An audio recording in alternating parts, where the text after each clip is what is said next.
દ્વારકાના જામ સલાયામાં જળબંબાકારની સ્થિતિ સર્જાઈ। 4 દિવસથી વરસાદી પાણીમાં લોકો જીવવા માટે મજબૂર બન્યા છે। સમગ્ર વિસ્તારમાં સિંહણ નદીના પાણી ફરી વળ્યા છે। ગામના 100 જેટલા ઘર જળમગ્ન થયા છે। 15 દિવસ સુધી પાણી ઓસરતા નથી તેવો સ્થાનિકો દાવો કરી રહ્યા છે।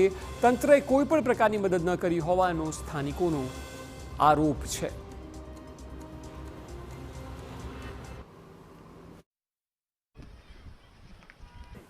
જામસલાના આ જેટી વિસ્તારમાં અમે પહોંચી ચૂક્યા છે। 600 થી પણ વધારે બોટ અહીં છે અને અહીં જે વરસાદ વરસ્યો છે તેને કારણે બોટને પણ નુકસાન પહોંચ્યું છે। મારી પાછળ આપ જે જોઈ રહ્યા છો એ તમામ બોટને નુકસાન પહોંચ્યું છે। જેના માલિક છે તે આપણી સાથે છે આરીફભાઈ, કે જેમને બોટ નુકસાન જવાથી તેમની રોજગારી બંધ થઈ ચૂકી છે અને લાખોનું નુકસાન થયું છે।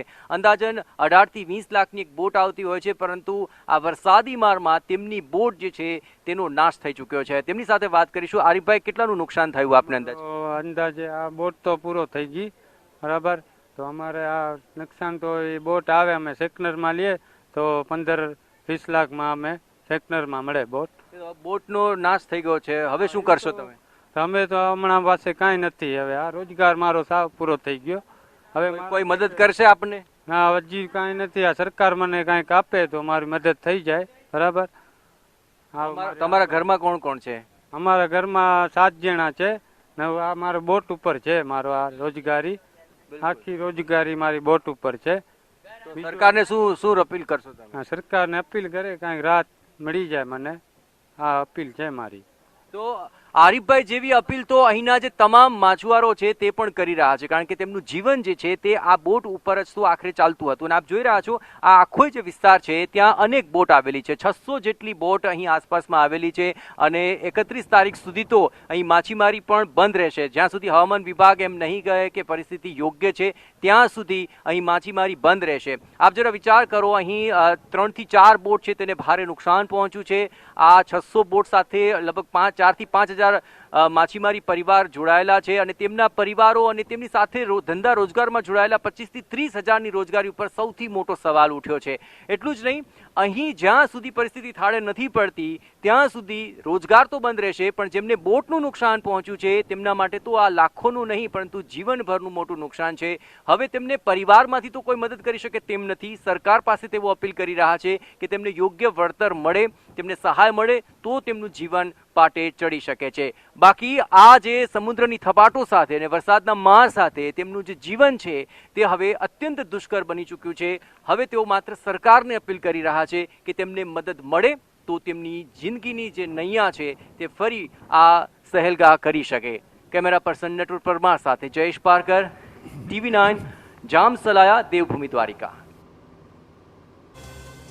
તો આપણે જોયું તે મુજબ જામ સલાયાના લોકો જે 4 દિવસથી વરસાદી પાણીમાં જીવવા માટે મજબૂર બન્યા છે અને માત્ર સરકાર પર અપેક્ષા રાખીને બેઠા છે કે સરકાર કોઈ સહાય કરે। જામસલાયાનો આ પરોડિયા વિસ્તાર છે કે જ્યાં જળમગ્ન પરિસ્થિતિ વચ્ચે લોકો રહેવા માટે મજબૂર છે। તેમની એક જ સમસ્યા છે કે શું દર વર્ષે અમારે આ જ રીતે પાણી બચાડે જીવવા માટે મજબૂર થવું પડશે? ટેક્સના પૈસા તો આપીએ છીએ પરંતુ અમને સુવિધા નથી મળતી અને દર વખતે આવી રીતે અહીં પાણી ભરાઈ જવાને કારણે લોકોને આ જળમગ્ન પરિસ્થિતિમાં જીવવા માટે મજબૂર થવું પડે છે। અહીં અનેક એવા વિસ્તારો છે કે જ્યાં પાણીની અંદર લોકો રહેવા માટે મજબૂર છે અને આ જ રીતે તેઓ હાલાકી ભોગવી રહ્યા છે। ઘણા યુવાનો આપણી સાથે જોડાયા છે। જે આપનું નામ શું છે અને કેટલા વર્ષોથી આપ અહીં રહો છો? મારું નામ શાનવાઝ છે। यहाँ मतलब यहाँ मारो जन्म यहाँ थी है, मतलब यहाँ थी मतलब દર વર્ષે શું આ પ્રકારની પાણીની સમસ્યા રહેતી હોય છે? આ દર વખતે નહીં હોતી, આ વખતે વધુ વરસાદ છે ને કારણે આવું થયું છે। અચ્છા, તો અહીં જેટલા બી લોકો રહે છે આજુબાજુ જેટલા બી બધાને આ જ સમસ્યા છે? બધાને આ સમસ્યા છે। આ 3 દિવસથી અને આવી રીતના જ પાણી ભરેલું છે। 12 વર્ષ પહેલા હતું પાણી કે આ વખતે પાણી અત્રે આવ્યું છે, અંદર બી આવી ગયું હતું। કેટલા લોકોને રેસ્ક્યુ કરવામાં આવ્યા અહીંથી? અહીંયાથી મતલબ સમજી લ્યો કે 30-35 લોકોને બચાવવામાં આવ્યો। અચ્છા, તો કેટલા લોકો અહીં ફસાયેલા હશે કે જેને આવી પરિસ્થિતિનો સામનો કરવો પડે છે? 40-50 ઘર હશે બધા એટલા કાંઠામાં એમાં ને મરીન પોલીસ આવ્યા હતા બચ્ચામાં, બચ્ચા યુસુ બાપુ ખાટકી ગયા છે આ બધા બચ્ચામાં રસ્યું લઈને બધાને કાઢ્યા ને બધા સાથે એમાં હતા। દાદા આપણી સાથે જોડે છે। કાકા, અહીંયા કેટલા વખતથી આવી સમસ્યા છે? આ 3 દિવસથી આવી છે ચાલુ। 3 દિવસમાં માણસોને રાતે કાઢવા ગયા હતા। પછી કાલે દિવસે કાઢ્યા હતા માણસોને, પછી આ માણસો બધા કાઢીને જે ઊંચા મકાન છે ને આમાં લઈ આવ્યા હતા બધાને. ઘરમાં પણ પાણી ઘૂસી ગયા હતા? અંદર ઘરમાં બધામાં ભરાઈ ગયો હતો. ઘરની વખરી બધું પલળી ગયું હતું? હા, બધું પૂરો થઈ ગયો હતો. અત્યારે ખાવા પીવાની ને એવી કેવી સમસ્યા થાય છે? ખાવા પીવાની પાડોશી છે ને આના આગળથી કોઈ કોરો હોય ને એ બધે લઈ આવ્યા હતા. સરકાર તરફથી, તંત્ર તરફથી કોઈ મદદ મળી ખરી? ના, એ કોઈ નથી મળી. દર વખતે આવું થાય છે? દર વખતે આવું થાય. અચ્છા, તો કઈ રજૂઆત કરો છો કે આ સમસ્યા દૂર થાય, પાણી ન ભરાય એના માટેની? ના, કોઈ ગયા નથી ને કોઈ આવતા નથી, કોઈ મોટા માણસ. અચ્છા, તો અહીંના કોઈ નેતા કે કઈ મદદ નથી કરતા? ના, કોઈ નહીં. અચ્છા, તો આખરે ન નેતા મદદ કરે છે, ન આખરે તેમને અહીં કોઈ આસપડોશની અંદર આવીને રાહત સામગ્રી પહોંચાડે છે. અને આ જળમગ્ન પરિસ્થિતિ વચ્ચે આપ જોઈ રહ્યા છો કે ચારે તરફ બસ પાણી ભરાયેલા છે અને લોકો આવા ઘરોની અંદર રહેવા માટે મજબૂર છે. અને હજુ પણ ક્યાં સુધી તેમને અહીં આવી રીતે રહેવું પડશે તે પણ સવાલ ઉઠી રહ્યો છે. આખરે તેમને સૌથી મોટો સવાલ એ છે કે આખરે આ પરિસ્થિતિમાંથી અમને નિજાત અપાવશે કોણ? શું આ જ રીતે અમારે જિંદગી બસર કરવી પડશે પાણી વચાડે? જળમગ્ન પરિસ્થિતિ છે અને જામ સલાયાની અંદર આ જ પરિસ્થિતિ વચ્ચે લોકો જીવવા માટે જ્યારે મજબૂર બનતા હોય ત્યારે તેમનો સૌથી મોટો સવાલ એ છે કે આ જળમગ્ન પરિસ્થિતિની અંદરથી અમને પાર ઉતારશે કોણ?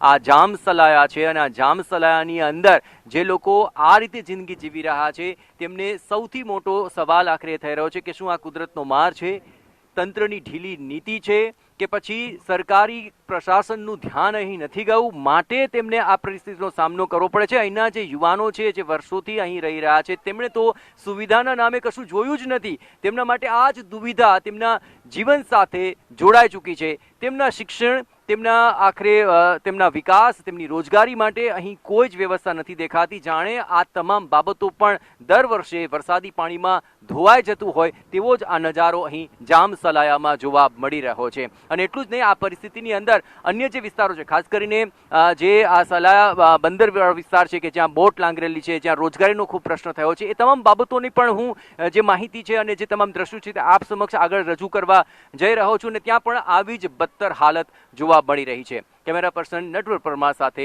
જયેશ પારકર, TV9